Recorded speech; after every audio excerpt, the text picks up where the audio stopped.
का प्लान कर रहा हूँ। आगे हम एक वैन को देखते हैं जिसके अंदर जिनो होता है जो कि अपने ऑफिस की तरफ जा रहा था। जिनो कहता है मुझे तो यकीन ही नहीं हो रहा कि मैं 101 लेवल पर हूँ। मुझे 100 लेवल पर कॉर्टिनेंट टेम्पल की मिली थी और 101 लेवल पे मेरे सारे जॉब स्पेसिफिक स्किल के लेवल बढ़ गए हैं। मुझे आगे देखना है कि जब मैं 102 लेवल पर पहुंच जाऊंगा तो क्या होगा। जिनो अपनी गाड़ी को पार कर लेता है और वो मन में कहता है मैं सोच रहा हूँ कि जिनो खुद से ऑफिस को कैसे संभाल रहा है। वैसे गिल्ड मास्टर जो काफी ज्यादा मोटिवेटेड है, ये होना काफी अच्छी बात है, लेकिन हमें जरूर और भी लोगों को हायर करना चाहिए। तभी जिनो वो भी चैन को देखता है। जिनो को देख के चैन तुरंत वहाँ से भागने लगती है, लेकिन जिनो तुरंत उसके पास आ जाता है। वो उससे कहता है तुम मुझसे क्यों भाग रही हो और तुम मेरे ऑफिस के पास क्या कर रही हो। चैन उसे कहती है वो बात ऐसी है कि मैंने अपनी कार तुम्हारे पार्किंग लॉट में ही छोड़ दी थी। ये सुनकर जुनू समझ जाता है। वो अपने मन में कहता है अरे हाँ मैं तो भूल ही गया, इसकी कार पार्किंग लॉट में है और वो इसलिए रह गई क्योंकि लास्ट टाइम हमने शैडो एक्सचेंज का यूज किया था। चैन जुनू से कहती है क्या अभी तुम फ्री हो। ये सुन के जुनू कुछ भी नहीं कहता। आगे चैन बड़ी मुश्किल से जुनू से कहती है तुमने स्विन के साथ फोटो क्यों लिया,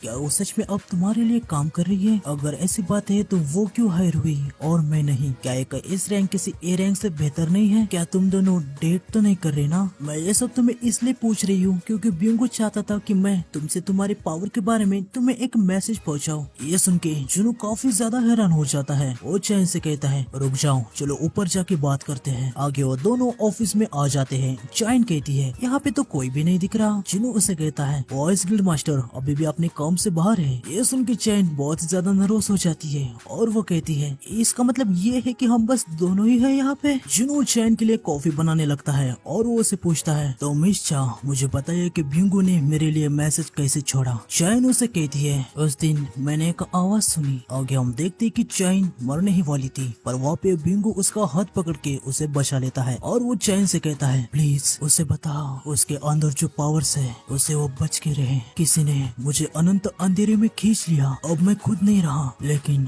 अभी भी मैं होश में था और मेरे खुद के सेंसेस भी बरकरार थे। पर मुझे ऐसा महसूस हुआ कि मैं सिर्फ उसके लिए और उसकी सेवा करने के लिए एक गुलाम बन के वापिस जिंदा हुआ हूँ। लेकिन डरावनी बात तो ये है कि मुझे उसे सर्व करने में खुशी महसूस हो रही थी। ये सब सुनने के बाद चैन ब्यूंगो से कहती है तुम्हारे कहने का क्या मतलब है। ब्यूंगो वापस जाने लगता है। जाते जाते वो चैन से कहता है उसकी पावर्स बहुत ही ज्यादा स्ट्रॉन्ग और डरावनी है, इसके बारे में उसे बताना बहुत ही ज्यादा जरूरी है। याद रखो संग जुनू की असली आर्मी उसकी असली आर्मी है। ब्यूंगो बस इतना ही बता पाया था। इसके बाद हमें जुनू को सीधा एक डंजन के अंदर दिखाते हैं। जुनू मन में कहता है मैं सोच रहा हूँ कि जो भी उसने कहा अगर वो सच है तो अब इस पॉइंट पे स्ट्रॉन्ग बनने से ज्यादा जरूरी है कि मुझे अपने पावर्स के सोर्स के बारे में पता लगाना होगा। आगे हम देखते हैं कि जुनू की शैडोज डंजन के बीस्ट को खत्म कर रही होती है। उन्हें देख के जिन्हो खाते खाते जुनू से पूछता है सर इन्हें देख के मुझे अपने पुराने दिन याद आ रहे हैं। जुनू उसे कहता है खाते समय बात मत करो। आगे ये जुनू से पूछता है आपके शैडो सोल्जर खुद से इधर उधर जा सकते हैं तो आप इन्हें इधर ही छोड़ के अपने किसी और काम पे क्यों नहीं जाते। जुनू उसे कहता है मैं ये नहीं कर सकता।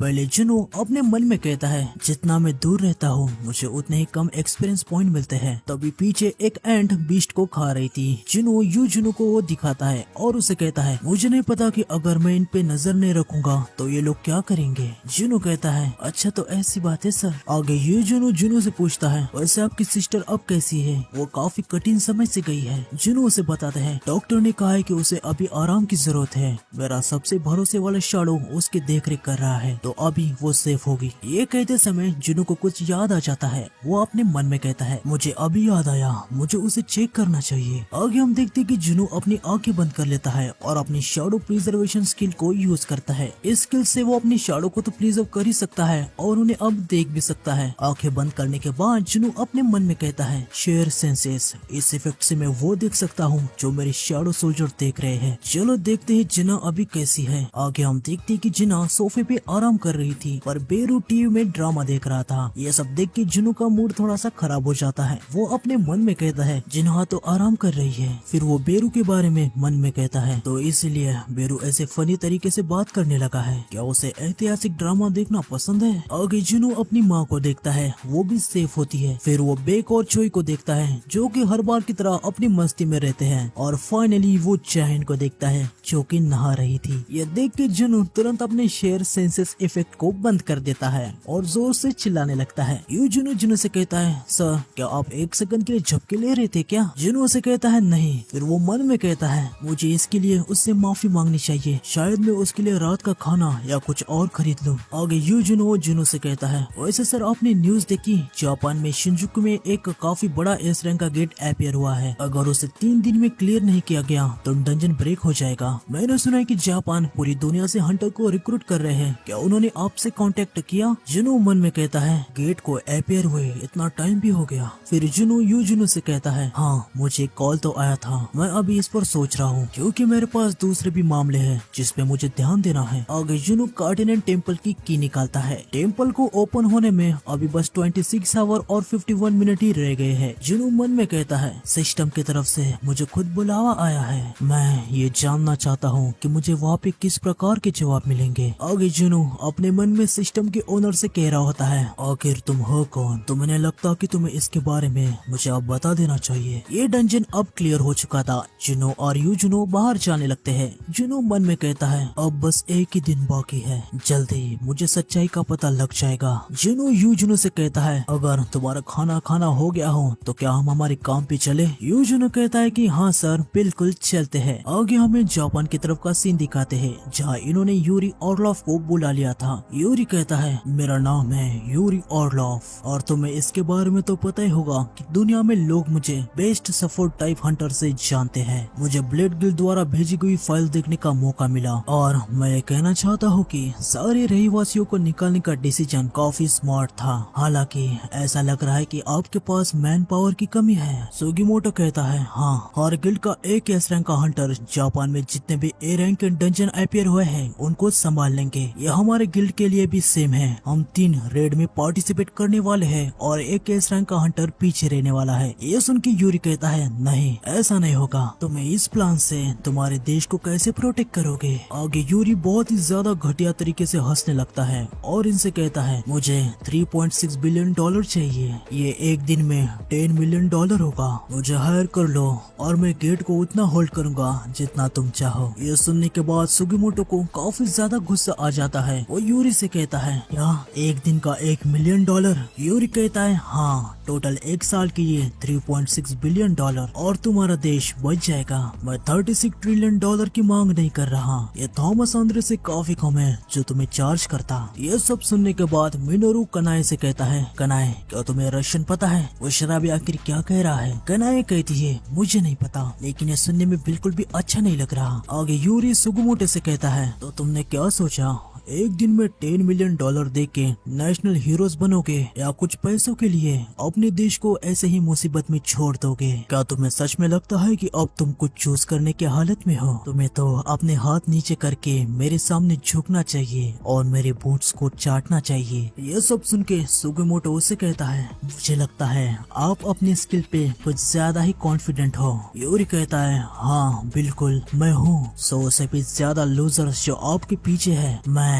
उन सभी से ज्यादा फायदेमंद हूँ। तो आप सोचने वाली क्या बात है? ये सब सुन के कनाए और मिनोरू समझ जाते हैं कि यूरी उनकी इंसल्ट कर रहा है। उन दोनों को काफी ज्यादा गुस्सा तो आ रहा था लेकिन वो कुछ भी नहीं कर सकते। मिनोरू कहता है वो हमारी बेइज्जती कर रहा है ना? कनाए कहती है हाँ, पर मैं उसे कम नहीं आंक सकती, पर मैं जरूर इतना कह सकती हूँ कि वो कोई अच्छी बात नहीं कर रहा। तब यूरी इनके ऊपर अपने पावर की एक झलक दिखाता है। वो इनसे कहता है मेरे इजाजत के बिना तुम 1 इंच तक नहीं हिल सकते, लेकिन फिर भी तुम अपनी पूरी कोशिश करके देखो। हम देखते हैं कि मिनोरू और कनाए अपनी पूरी ताकत लगा रहे थे लेकिन वो कुछ भी नहीं कर पा रहे थे। मिनोरू मन में कहता है वो इतना स्ट्रॉन्ग है कि उसने हमारी मूवमेंट को रोक दिया, पर हम तो एक एस रैंक के हंटर है। फिर कनाए अपने मन में कहती है लानत है, मुझे ऐसा फील हो रहा है कि किसी ने मुझे बांध के रखा है। आगे यूरी इनके मजे लेते हुए सुगुमोटो से कहता है तुम अपने साथियों को बचा लो और मैं तुम्हारे लिए बोनस में उस एस रैंक गेट को ब्लॉक कर दूंगा। ये सुनने में कैसा ऐसा लग रहा है